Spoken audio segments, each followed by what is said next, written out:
है। और फिर देखो मैं कहां से आता हूं, है, नजदीक से आता हूं कि दूर से आता हूं, है सबसे जास्ती दूर।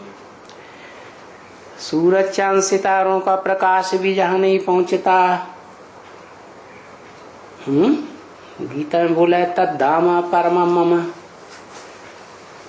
मैं इतनी दूर से आता हूं। देखो पतित दुनिया में आता हूं,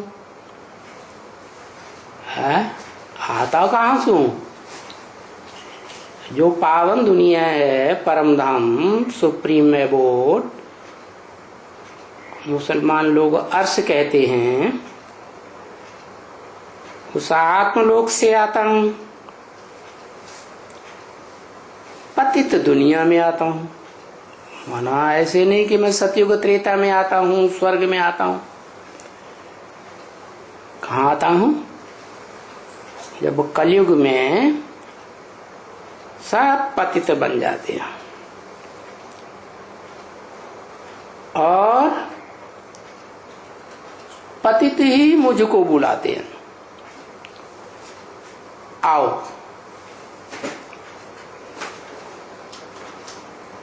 किसे बुलाते हैं? कौन सी आत्मा को बुलाते हैं? अरे जल्दी नहीं बताते है। पतित शिव बाबा को बुलाते हैं, शिव को नहीं बुलाते है। शिव को भी बुलाते, शिव बाबा को भी बुलाते।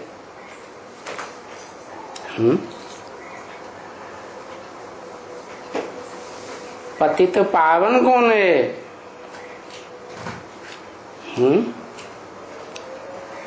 पतितों को पावन बनाने वाला कौन है? शिव या शिव बाबा?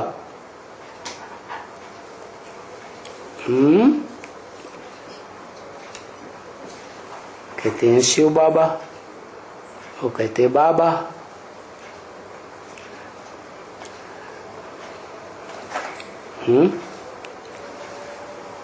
शिव बिंदी का नाम है, वो तो आत्माओं का बाप बिंदी है।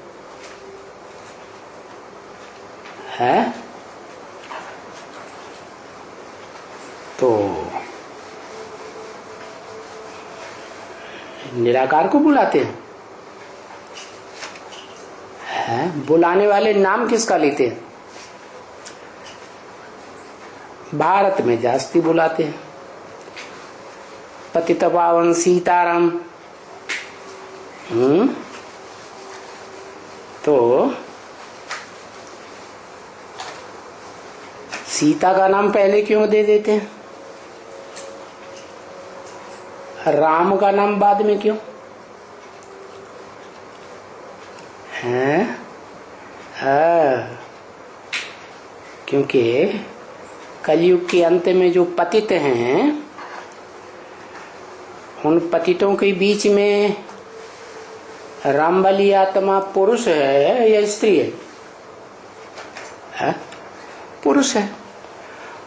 और ब्रह्म वाक्य मुरली में है कि कलयुग में सब पुरुष दुर्योधन दुशासन बन जाते हैं। तो रामबली आत्मा भी क्या हो गई? सब में आ गई कि नहीं आ गई? आ गई। तो उनका नाम बाद में, पहले किसका नाम? तुम सब सीताएं हो।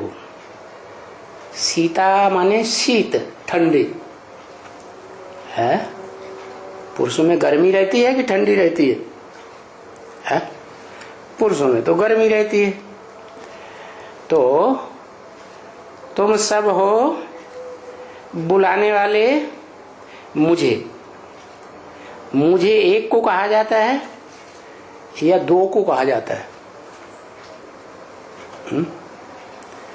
एक को कहा जाता है। उस एक को कैसे पहचानेंगे?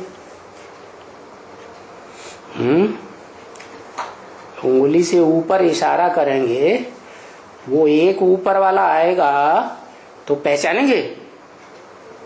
फिर एक कहना तो बेकार हो गया। एक तो तब कहें जब कोई व्यक्तित्व पर्सनालिटी हो। तो पतित मुझे बुलाते हैं, ये कौन सी आत्मा ने कहा?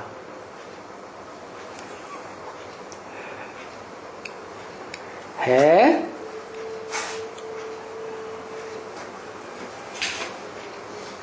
शिव बाप ने कहा। माने भारत में पतित पावन सीताराम, पतित पावन सीताराम कह के जो नारे लगाते हैं, कीर्तन करते हैं, वो निराकार को कहते हैं पतित पावन सीताराम।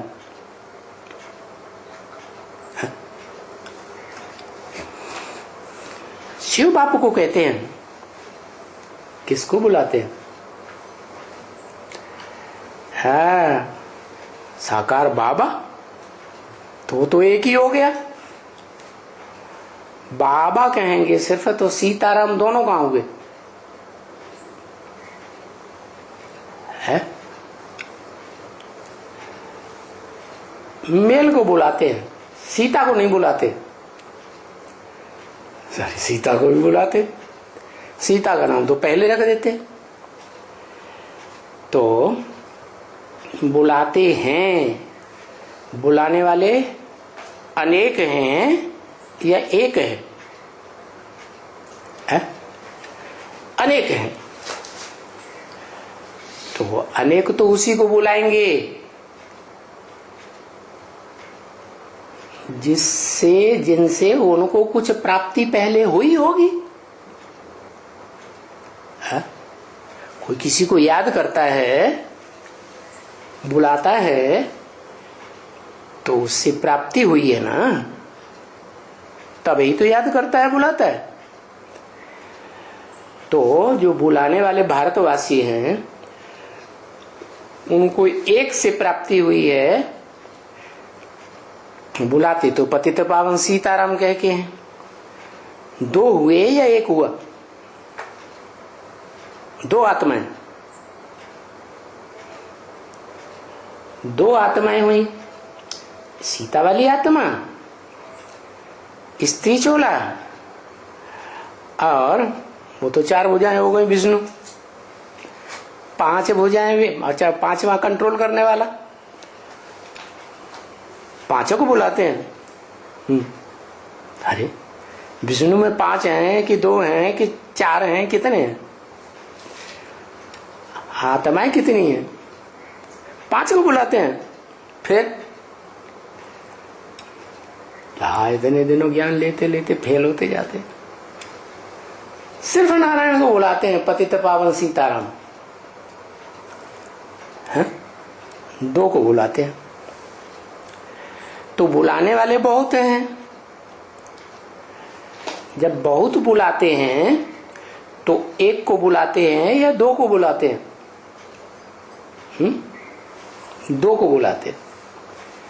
इसका मतलब दोनों में प्रवृत्ति है। एक साकार है? जैसे धरणी माता क्या होती है? साकारित होती है। और सीता के लिए तो गायन है कि धरणी से ही निकलती है और धरणी में ही समा जाती है। तो वो तो धरणी का रूप हो गई माता। तो माता का नाम पहले और राम का नाम बाद में। जो बुलाने वाले ढेर के ढेर हैं भारत में, वो पतित पावन सीताराम कह के बुलाते हैं। अच्छा, इसका मतलब जिस मुकर्रर रथ में आता है वो किसको बुलाता है?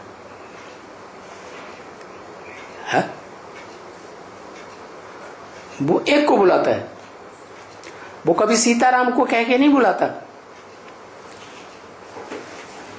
है? बुलाता नहीं। वो ज्ञानी है क्या? कलयुग के अंत में ज्ञानी है या पत्थर बुद्धि बन जाता? पत्थर बुद्धि बन जाता। तो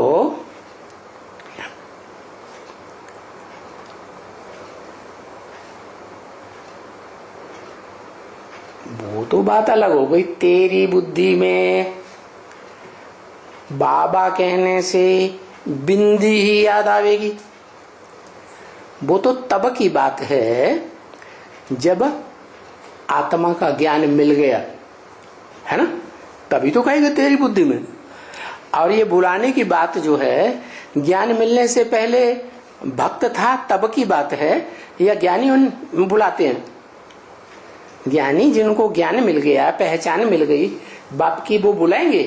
फिर तो ज्ञानी नहीं हुए। तो जिस तन में आता है, जिस मुकर्रर रथ में आता है, वो एक को बुलाता है या दो को बुलाता है?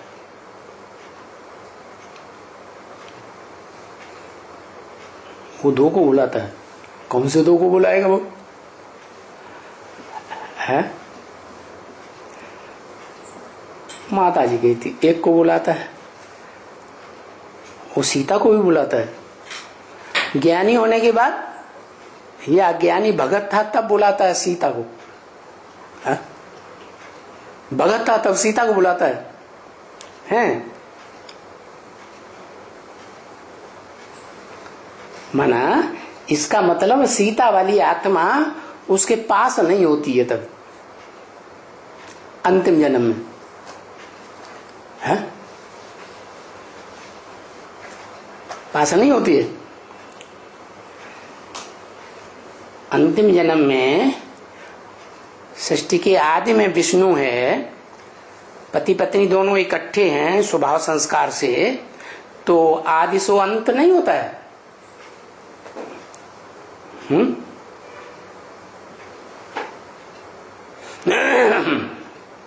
मन बुलाता है लेकिन जानता नहीं है। ये क्या बात हुई? बताया कि वो अपने स्वरूप को नहीं जानता।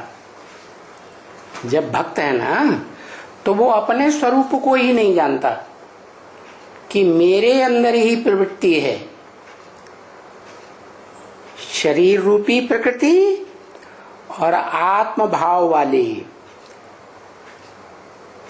ये प्रकृति के दो रूप हैं, क्या?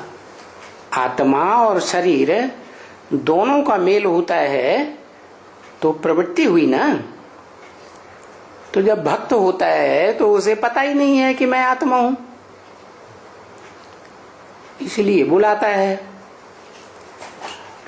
और उसके अंदर संस्कार हैं विभिचारी आदि के, कि जैसे भारतीय परंपरा में कुछ राजाइयां चली हैं, जिन राजाओं के राज्य में एक लिंग भगवान को ही याद करते थे। क्या? दो लिंग को नहीं, चार को नहीं। वो परंपरा तो विदेशियों में चलती है। तो जो राम वाली आत्मा है वो किस कैटेगरी की होगी? है भक्ति मार्ग में एक को बुलाने वाली होगी या अनेकों को बुलाने वाली हो? एक के ऊपर श्रद्धा रखेगी या अनेकों के ऊपर रखेगी? एक के ऊपर श्रद्धा रखेगी। लेकिन अज्ञान काल में ये पता नहीं होता कि मेरा स्वरूप जो है शरीर रूपी प्रकृति और आत्मा, आत्म भाव, ये दो अलग अलग चीजें हैं। और इन दोनों का एक ही शरीर में जब मेल होता है तो वो पता चलता है कि मैं आत्मा हूं, ये मेरा शरीर है। शरीर 5 तत्वों का पुतला है पांच तत्वों का संघात माना प्रकृति का प्रैक्टिकल रूप है। और आत्मा तो जो शरीर है पांच तत्वों का वो तो जड़ हो गया और आत्मा चैतन्य हो गई। किस आधार पर? आत्मा पहले चेंज होगी या पांच तत्वों का बना शरीर पहले चेंज होगा? परिवर्तन किस में आएगा?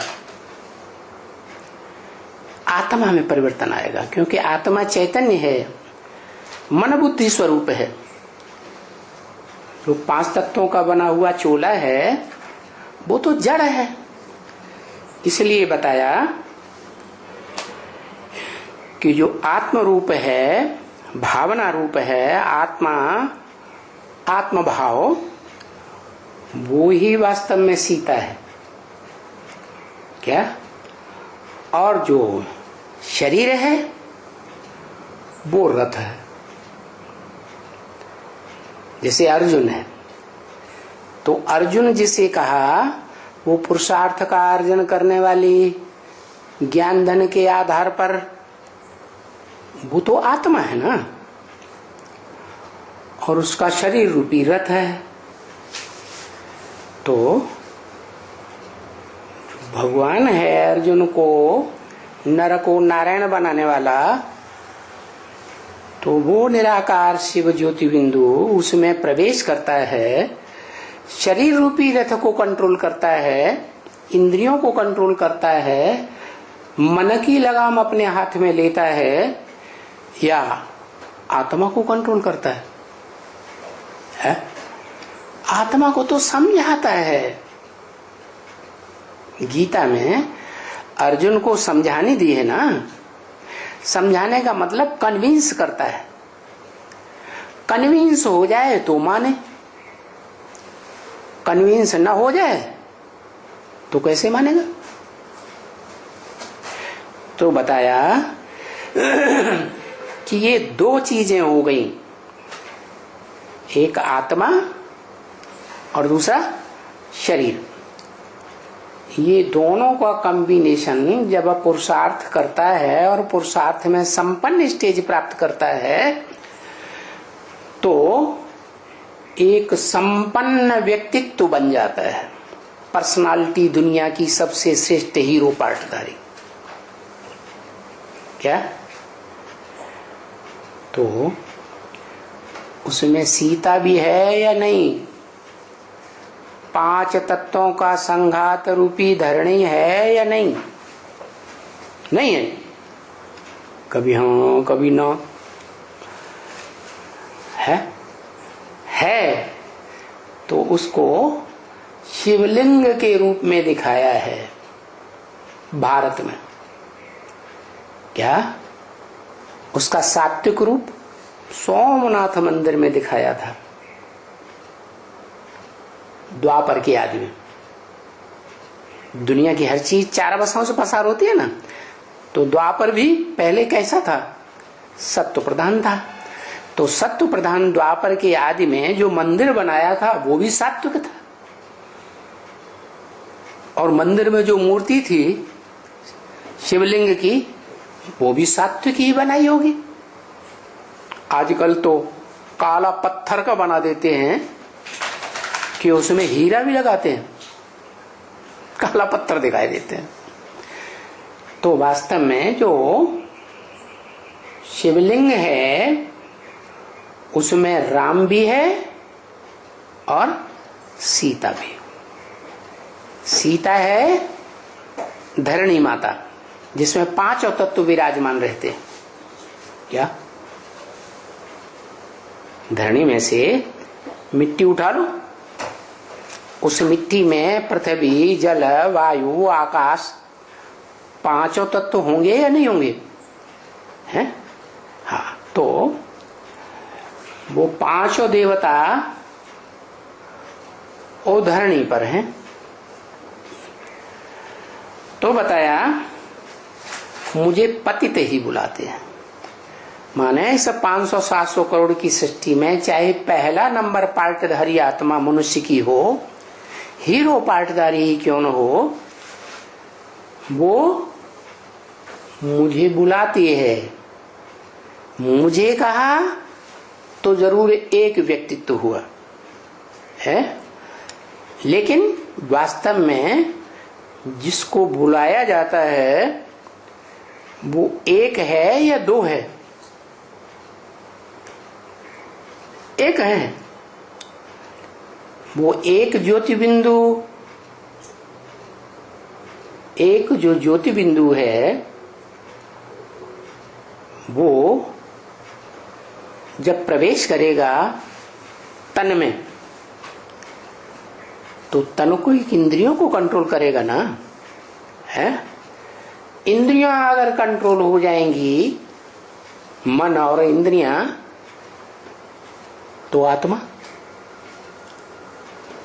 आत्मा भी कंट्रोल होगी या नहीं होगी? हो जाएगी। तो वो ही बताया, कोई भी हो मुझे बुलाते हैं तो मैं सिर्फ बिंदु रूप में नहीं प्रत्यक्ष होता हूं, जन्म लेता हूं।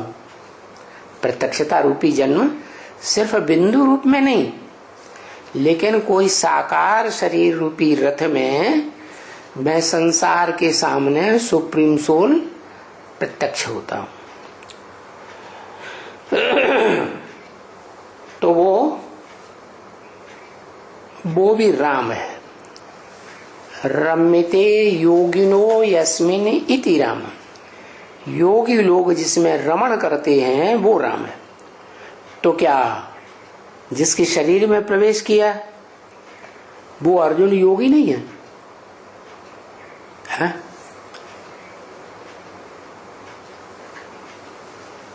योगी लोग है किसको याद करते? राम को याद करते। तो जिसके तन में प्रवेश किया वो आत्मा राम को याद नहीं करती।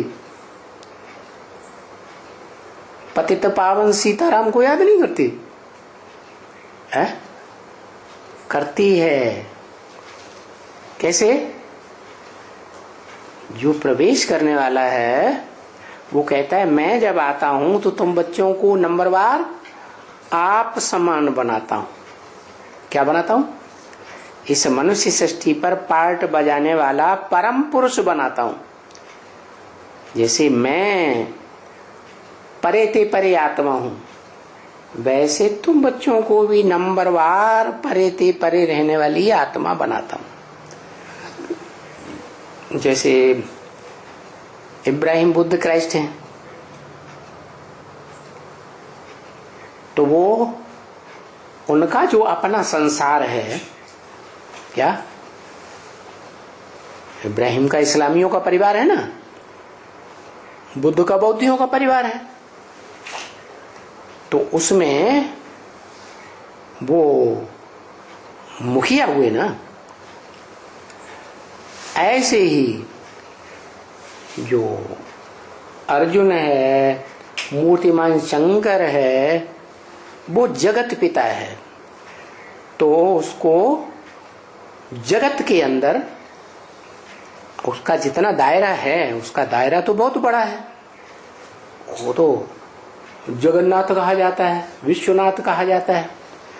तो 500 करोड़ की दुनिया में, 700 करोड़ की दुनिया में वो आत्मा परम पुरुष साबित हो जाती।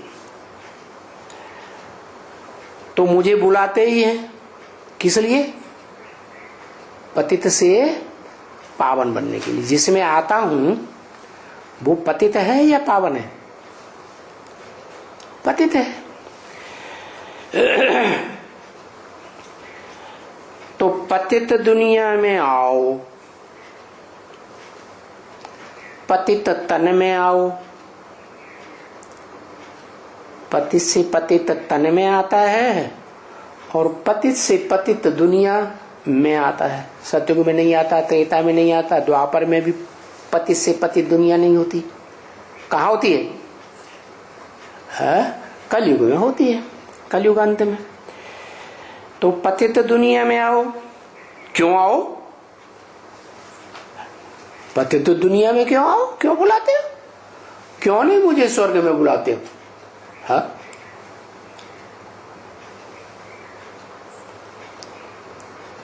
क्योंकि स्वर्ग में तो देवताएं हैं ही पावन है, वहां बुलाने की दरकार है ही नहीं। तो कहां बुलाते हैं? पतित दुनिया में ही बुलाएंगे ना। पतित स्वर्ग में नहीं बुलाते हो। नहीं बाबा, तुम तो पतित पावन हो ना, पतितों को पावन बनाने वाले हो ना। स्वर्ग में तो देवताएं होते हैं पावन, वहां क्यों बुलाएंगे? तो स्वर्ग में कैसे बुलाएंगे कि तुम यहां आओ? नहीं, वहां स्वर्ग में बुलाने की बात ही नहीं। तुम यहां आओ। यहां आओ माने इस पतित दुनिया में आओ। हम पतित हैं इस पतित दुनिया में, हमको आकर के पावन बनाओ।